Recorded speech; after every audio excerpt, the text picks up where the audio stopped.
Prezados irmãos e irmãs, aqui na igreja, em casa, o evangelho de hoje, é claro, está colocado aqui nesse penúltimo ou último domingo do tempo comum, exatamente para mostrar que Jesus falou na parábola que Ele é o Senhor, que nos deu os bens, que Ele vai voltar para o Pai e um dia Ele vem pedir contas da nossa administração, do que fizemos com os bens que Ele nos confiou.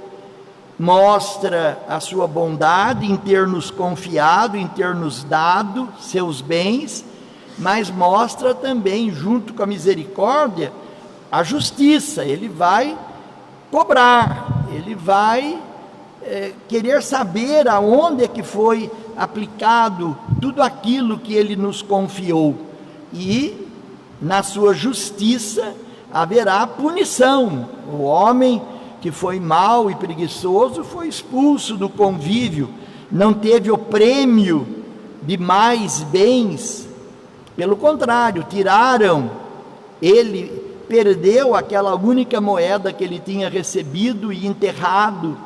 Então tudo isso fica muito claro, mas eu queria ir um pouquinho mais além, sem estar inventando, nem querendo torcer ou distorcer o texto.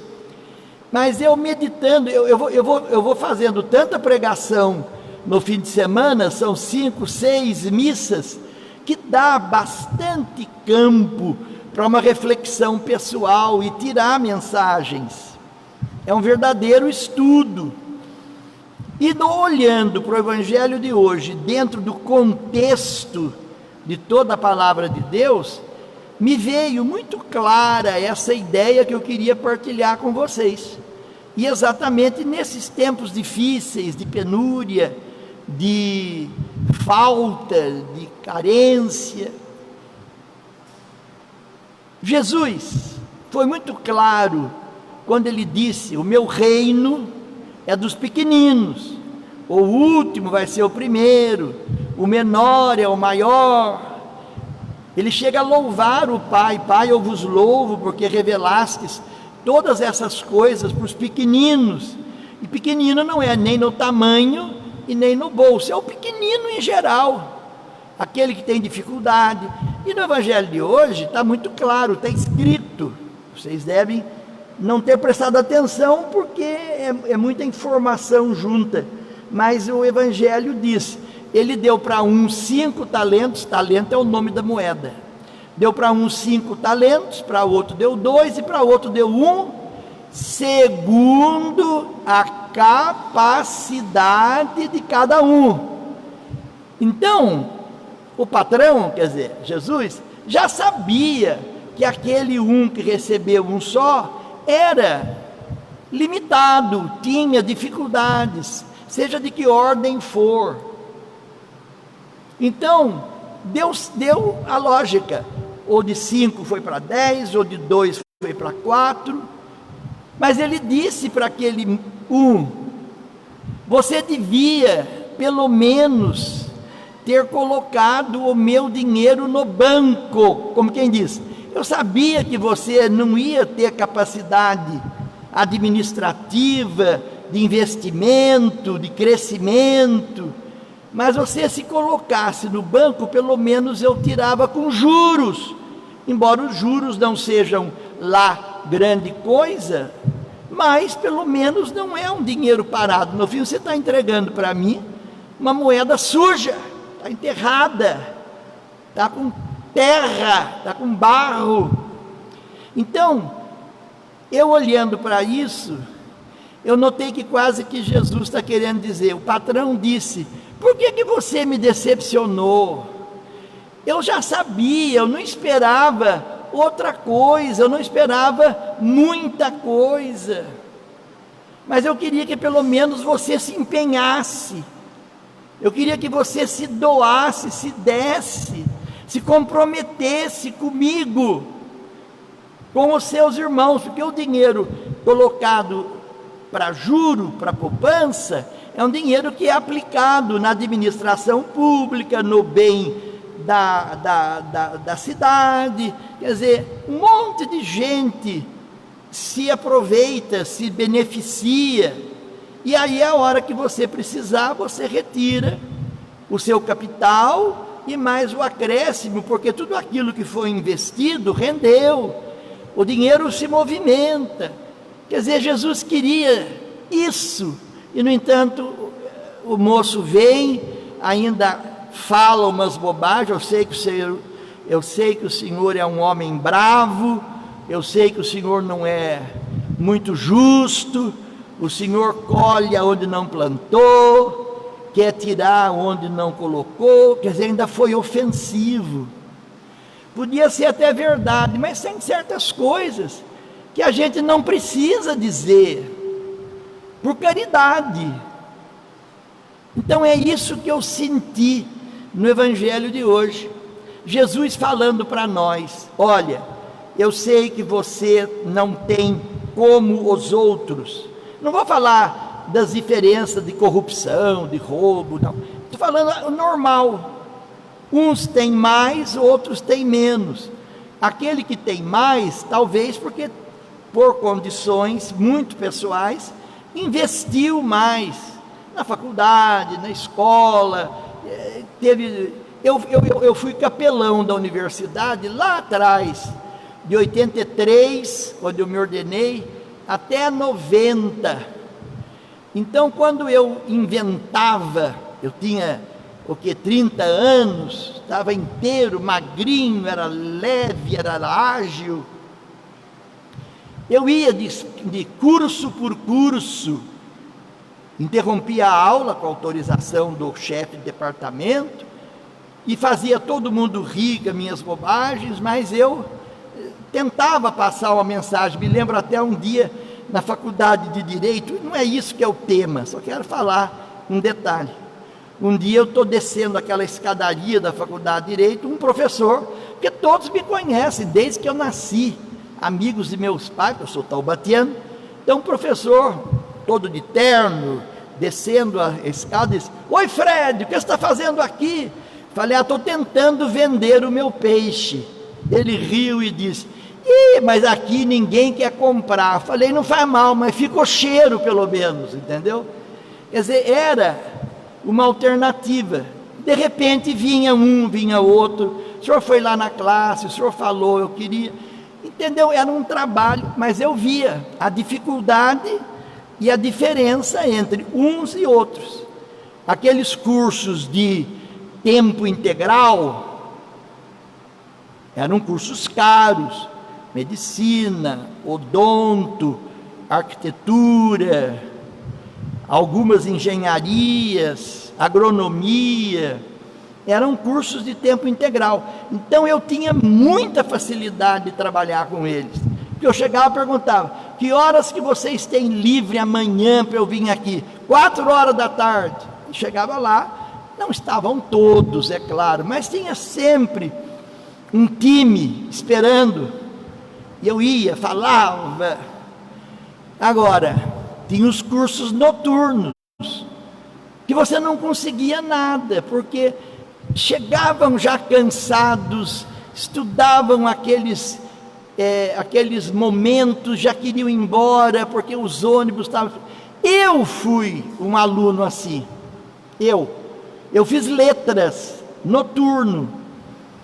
Eu trabalhava na Ford, todo dia, fazendo 2 horas extras, e quando chegava na escola, de noite, já chegava atrasado, cansado, de gravatinha, porque lá na Ford usava. A faculdade era ótima, eu adorei.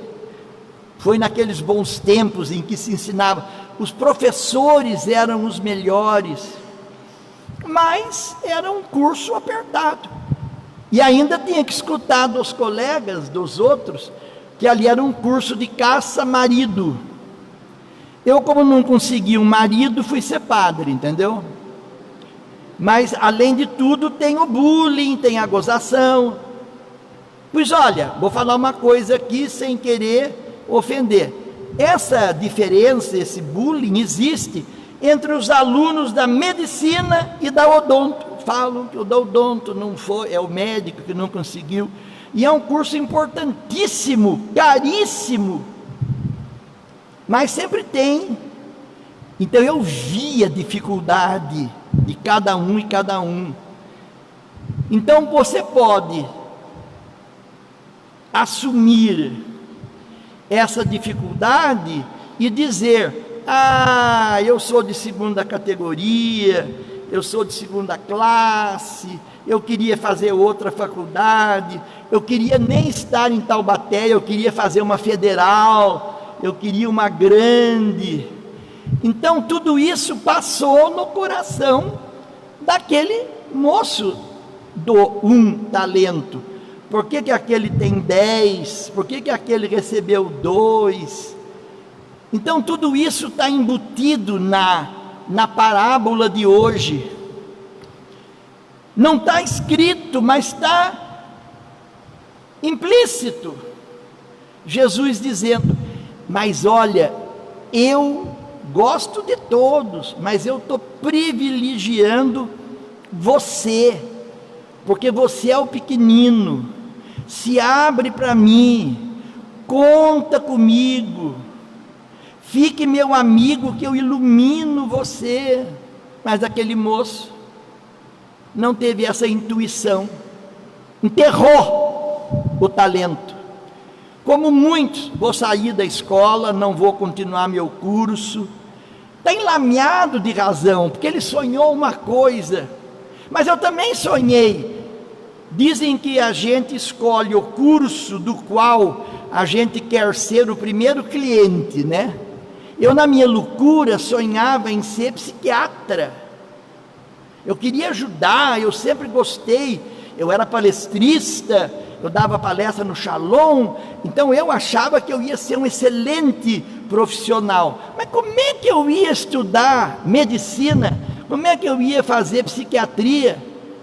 Se eu era filho da Tita e do Orlando, papai era cego, era tocador de banda, mamãe na costura, não tinha como. Mamãe disse, papai disse: não tem jeito, filho, você tem que estudar de noite, trabalhar de dia.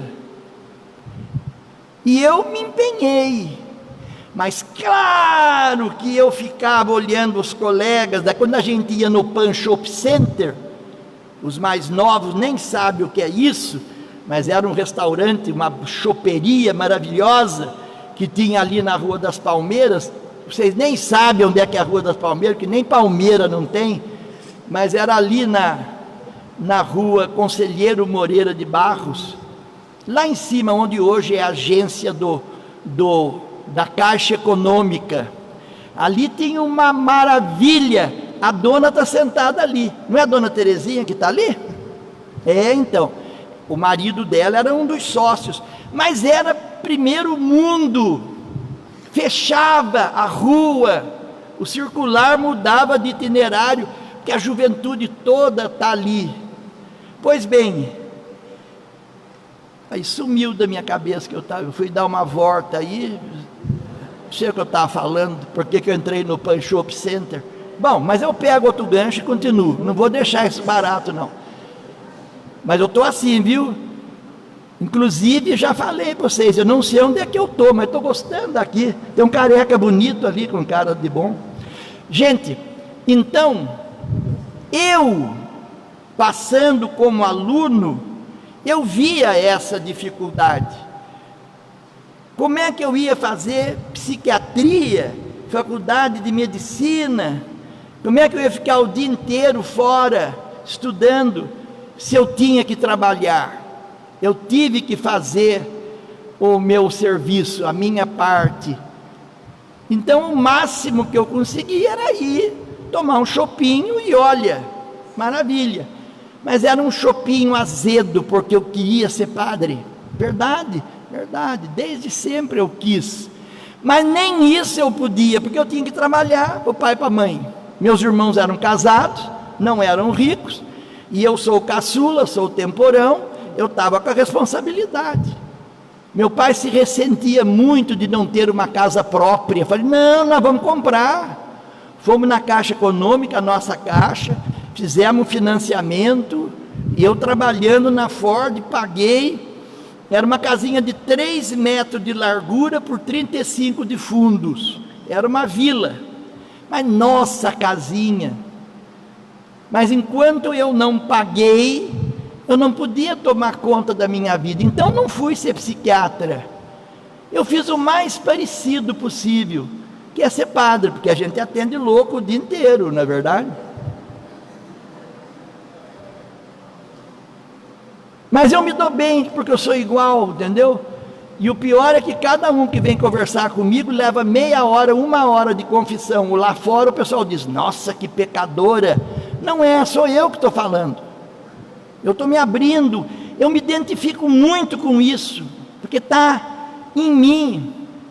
Mas eu podia ter dito, queria ser padre, queria ser psiquiatra.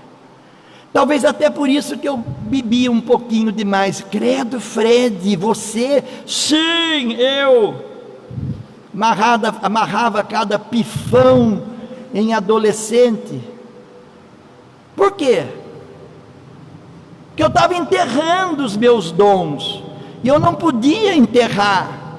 Não quero ser modelo para ninguém, mas eu tentei dar a volta por cima. E como eu, muitos de vocês estão pior ainda que eu, porque além de vocês não fazerem a escola que querem, ainda a escola está fechada. Mal e mal vocês estão fazendo por computador. Agora colocar computador na mão do jovem é que nem amarrar pescoço de cachorro com linguiça. Você, tchum, vai ali, e de lá você não sai mais. E a escola? A escola, eu fico pensando como é que você vai assumir um curso que precisa de skills, precisa de prática, tocando tecla. Mas não é para enterrar, é para tentar. É no computador, pois eu vou fazer no computador. Eu vou aprender tudo. Eu dizia isso para os alunos do IDESA. Vocês que gostam muito de computador, eu era mestre lá, eu era capelão lá. Você devia usar esse acesso que vocês têm e essa sabedoria que vocês têm de informática, em vez de ficar vendo só besteira, pode um pouquinho só, dá uma enfiadinha e sai. E ninguém é de ferro. Credo, padre, estou falando. Mas por que vocês não vão pesquisar como fazer casa popular com material mais barato e que seja duradouro? Como investir com pequenas quantidades de dinheiro, quantias de dinheiro? Quer dizer, você tirar do computador práticas, pistas de trabalho, sugestões. Junta, você que gosta. Eu fiquei bobo de ver agora esse menino italiano que morreu morreu em 2006, Carlo Acutis. Ele era perito em informática, com 15 anos, deixou trabalhos e mais trabalhos, e era extremamente fiel a Deus. Quer dizer, você pode usar sua juventude e sua sabedoria. Então eu não fiquei psiquiatra, mas me realizei como padre. Qualquer um vê que eu sou realizado, embora meio biruta, e agora então está piorando cada vez mais, e vai chegando, não sou tão velho, mas estou cansado, a cabeça tem tanta coisa, que eu acabo me confundindo. Domingo passado eu fui para casa doente, depois daquele incidente que houve aqui, de eu não poder pregar, e eu parei, eu me senti mal. Olha, modéstia à parte, ainda bem que eu tenho a Lúcia que me escuta. Ela deve cochilar no telefone, porque eu não paro de falar. Ela não roncou ainda, porque se ela fosse gorda, a gente escutava o ronco. Mas magrinha não tem nem caixa torácica para fazer som, não tem fole. Mas ela vê o que eu digo, meu Deus, por quê? Por que eu não fiquei... Enfim. A gente não pode se omitir, é isso que é a missa de hoje, não é castigo, porque o cara enterrou o dinheiro, isso é consequência. Mas vocês jovens que estão passando por essa dificuldade, e não tem nem mais o pan-chope para lavar a alma, porque naquele tempo era chope, hoje se você abrir a boca, você se perde. As drogas, e quem que as drogas querem? Quem que os traficantes querem? O jovem, porque além de ser bonito, gostoso, charmoso, é despreparado, é inocente, não tem aquele calo que nós mais velhos temos, porque a gente apanhou na vida demais e a gente continua, mas aquele está chegando agora cheio de sonho. É isso que Jesus fala claramente, embora não esteja escrito. O reino de Deus é de você, pequenino, que ganhou uma moeda só. Os outros, aleluia, deixa eles. Mas eu queria que você não enterrasse isso que você sabe, isso que eu lhe dei. Você é do jeito que eu fiz. Nossa, essa missa de hoje, ela tem dois momentos, as pregações de ontem à noite e de manhã cedo, mas quando eu descobri esse veio que veio por velho, nossa, eu me renovei e disse para mim mesmo, ainda você tem o que dar, não pensa em se aposentar, nem ir ser monge, nem nada.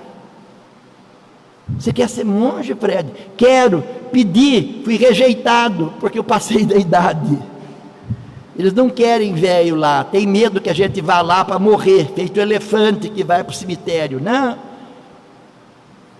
Então, é isso que eu queria passar para vocês, não importa a nossa idade, estou falando isso com quase 70 anos, a Lila fica brava porque ela é mais velha que eu e ela não tem 70 ainda, 68, mas quem tem 68 está com 70, isso é, contando a gravidez, o tempo na barriga da mãe.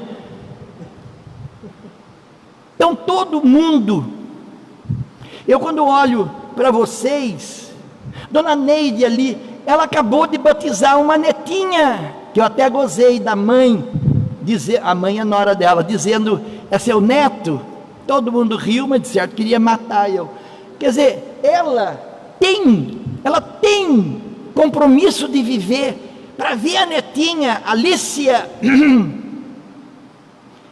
e é isso que eu queria que nós puséssemos no coração. Dona Terezinha não pode mais vir na missa domingo de manhã, por quê? Porque está cuidando do neto, Alexandre, quer dizer, você veja como a gente não se aposenta, e de repente, eu vou enterrar meu talento, porque a Regina está com uma creche na casa dela, que é a coisa mais linda do mundo, netos e bisnetos, é isso que eu queria que a gente percebesse. Não, eu vou enterrar o meu talento, porque não era isso que eu queria. Jesus vai falar, nem eu sonhei outra coisa. Eu sempre ponho na minha cabeça, que quando Jesus com 12 anos, aquele buço no nariz aqui, bigodinho, ficando hominho, quando ele começou a falar no templo, e os sacerdotes se encantaram, ele disse, puxa vida, estou começando pela porta da frente, se eu converter esses velhos patriarcas, eu mudo o mundo, eu mudo Israel. E ele pregando, a mãe chega e diz, meu filho, por que você fez isso conosco? Vamos embora para casa. E ele foi. Nossa, você está falando mal de Maria? Não estou falando mal, estou falando a verdade. Tanto que quando depois ela falou, eles não têm mais vinho, ele falou, o que eu tenho com isso? Não é minha hora, eu vou fazer outra coisa. E ela disse, não, mas é isso que tem que fazer agora. Então Jesus, que sonhou pregar no templo, o primeiro milagre dele foi transformar água em vinho numa festinha pobre, porque só festa de pobre que acaba vinho, não é verdade? Então você veja que o próprio Jesus foi podado, e no entanto, na cruz ele dizia, Pai, perdoa, eu venci, pode me levar. É isso que eu queria passar para vocês, não importa a idade, mas principalmente para os jovens. A coisa é assim mesmo, pequenininha. Jesus falou, no meu reino, o último é o primeiro. Não enterra, não desista, tente, eu estou com você, e se você ficar comigo, você pode tudo, sem mim nada, mas comigo tudo, inclusive vida, muita vida, vida eterna, céu. Louvado seja nosso Senhor Jesus Cristo. Creio em Deus Pai Todo-Poderoso, Criador do céu e da terra, e em Jesus Cristo, seu único Filho, nosso Senhor, que foi concebido pelo poder do Espírito Santo, nasceu da Virgem Maria, padeceu sob Pôncio Pilatos, foi crucificado, morto e sepultado, desceu à mansão dos mortos, ressuscitou ao terceiro dia, subiu aos céus, está sentado à direita de Deus Pai Todo-Poderoso, donde há de vir a julgar os vivos e os mortos. Creio no Espírito Santo, na Santa Igreja Católica, na comunhão dos santos, na remissão dos pecados, na ressurreição da carne, na vida eterna. Amém. Podemos nos assentar e vamos não enterrar nossos dons, mas pelo contrário, oferecer para Jesus, cantando o canto do ofertório.